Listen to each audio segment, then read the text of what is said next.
The UK political landscape is largely influenced by past events and long-standing traditions. The UK normally engages in evidence-based politics, but something has changed, considering recent events.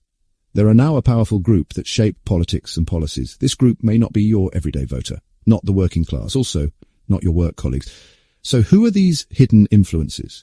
Let's start by looking at the Labour and Conservative parties, both now consumed by the fear of alienating a mysterious and non-existent voter, known as the dead man, according to The Economist. It's this same dead man's political ideologies and long-forgotten policies that continue to dictate the direction of everyday lives in the UK, despite today's electorates being quite diverse and dynamic groups. Therefore, it's worth exploring how deep the influence of the dead man really is about, especially when looking at major announcements from political leaders and government. Also, let's answer the question, how did the UK got here? And finally, why are major UK politicians more afraid of a ghost than the living?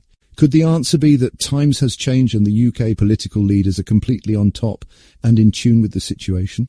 Or is it that the British politics is now completely trapped in a cycle where decisions are made not with clear, critical thinking, but with a paralysing fear of upsetting a mythical figure?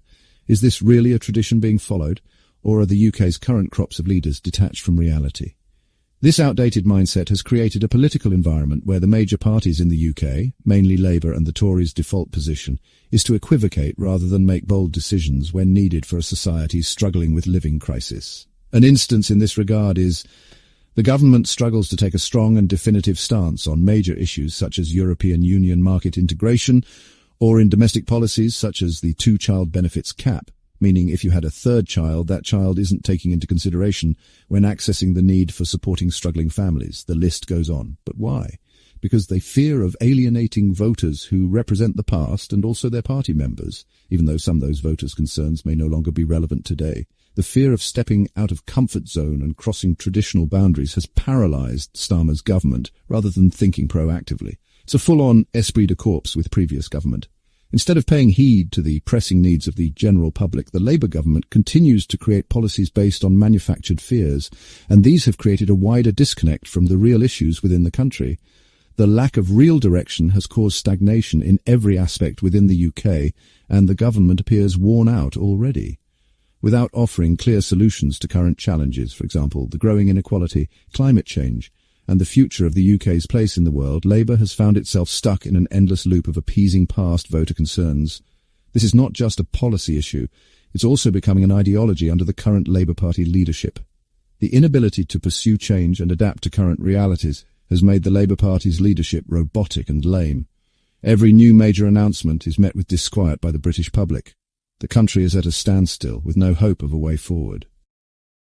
Prime Minister Starmer flip-flopping has become a major concern. His government has failed to adopt a distinctive position on key issues. It is no longer a matter of a failed political strategy, but of zombie-style politics. Sadly, this zombie politics will continue to influence and dictate policy-making for the next 4 years. For example, Labour's cautious approach toward the European Union stems from the fear of the dead man, despite the majority of current Labour supporters favouring closer ties with the European Union. In the same way, the Conservative Party's reluctance to engage in meaningful politics is also driven by the same fear, thereby leading to a political landscape that provides policies that are only useful for tabloid headlines. As we saw during the 2024 general election campaign, Keir Starmer promised economic stability and a grown-up politics, but he remained deliberately vague on implementing meaningful reforms. Similarly, on Brexit, Keir Starmer ruled out rejoining the EU or negotiations of a customs union. Even though polling indicates that the majority of the British electorate and over 80% of Labour voters support rejoining the EU, realistic policies don't matter because the dead man's wishes must be respected. As said earlier, the Conservatives are even more lost.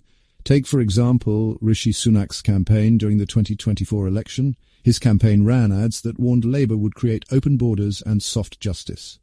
These messages may resonate with part of the public, but they're coded appeals to a 2016-era Brexit base that's diminishing rapidly. According to Ipsos Mori, more people over 70 die each year than new 18-year-olds entering the voters' register.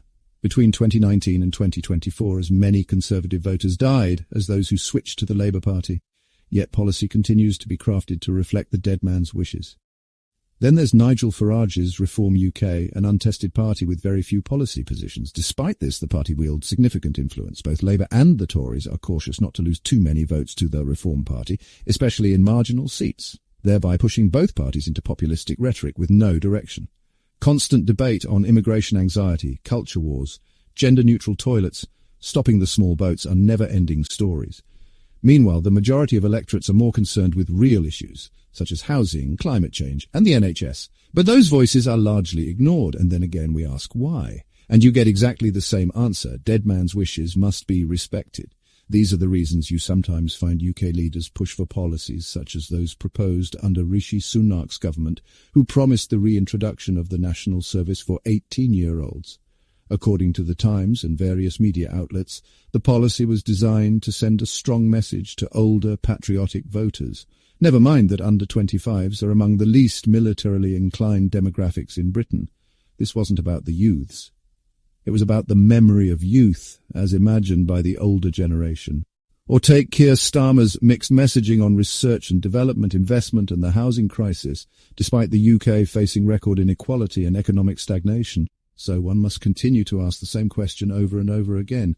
Is the fear of alienating the wishes of the dead man more important, even as younger voters can't get on the property ladder at all? So let's call it what it is. The UK is now in a full-mode zombie politics, designed not to excite the future but to avoid offending the past. The UK is not governed by the living, but being governed by their memory.